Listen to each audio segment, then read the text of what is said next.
ವೀಕ್ಷಕರೇ, ನಮ್ಮ ಚಳ್ಳಕೆರೆ ಟಿವಿಗೆ ಸ್ವಾಗತ. ಇಂದಿನ ಪ್ರಮುಖ ಸುದ್ದಿ.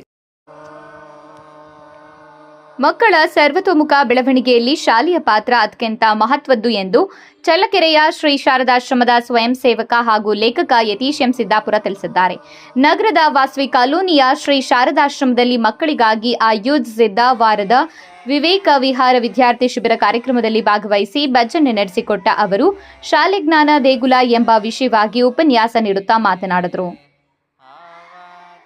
ಶಿಬಿರದ ಪ್ರಯುಕ್ತ ಮಕ್ಕಳಿಂದ ಧ್ಯಾನ, ಓಂಕಾರ, ದಿವ್ಯಾತ್ರೇಯರ ಪ್ರಣಾಮ ಮಂತ್ರ, ಶ್ರೀರಾಮಕೃಷ್ಣರ ನಾಮಸ್ಮರಣೆ, ಸ್ವಾಮಿ ವಿವೇಕಾನಂದರ ಶಕ್ತಿ ಮಂತ್ರ, ಸ್ವದೇಶ ಮಂತ್ರ, ಚೈತನ್ಯದಾಯಕ ನುಡಿಗಳು, ಚೇತನ್ ಕುಮಾರ್ ಅವರಿಂದ ವಿವಿಧ ಆಟಗಳು, ಅಮ್ಮ ಶಾರದಾ ಮಾತೆ ಹೇಳುವಿಕೆ, ಜೈಕಾರ, ಪ್ರಸಾದ ವಿನಿಯೋಗ ನಡೆಯಿತು. ಕಾರ್ಯಕ್ರಮದಲ್ಲಿ ಮಾತಾಜಿ ತ್ಯಾಗಮಯಿ, ಡಾಕ್ಟರ್ ಭೂಮಿಕಾ, ಮಾನ್ಯ, ಸಂತೋಷ್, ಲಕ್ಷ್ಮಿ, ಸಹನಾ, ವಿವಿಕ್ತ, ಯಶಸ್, ವೈಷ್ಣವಿ, ವಿಷ್ಣು, ನಿಖಿಲೇಶ್ ಯಾದವ್, ಚಿರಣ್ಯ, ಜಶ್ವಿತಾ ಭಾಗವಹಿಸಿದ್ರು.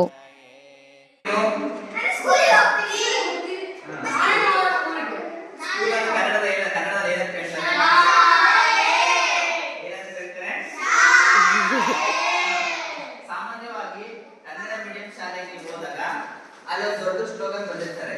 ಏನ್ ಬರೆದಿರ್ತಾರೆ?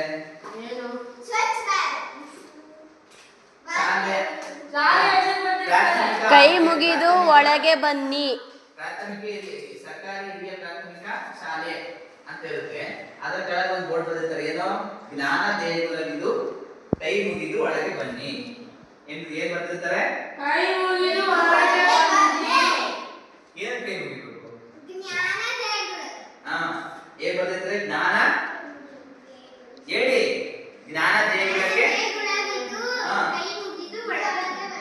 ಜ್ಞಾನ ದೇಗುಲವಿದು, ಕೈ ಮುಗಿದು ಒಳಗೆ ಬನ್ನಿ. ಅದಕ್ಕೆ ಹೇಳ್ತಾರಲ್ಲ, ಏನು ತಾಯಿಯೇ ಮೊದಲ ಗುರು, ಮನೆಯೇ ಮೊದಲ ಪಾಠಶಾಲೆ ಆದ್ರೆ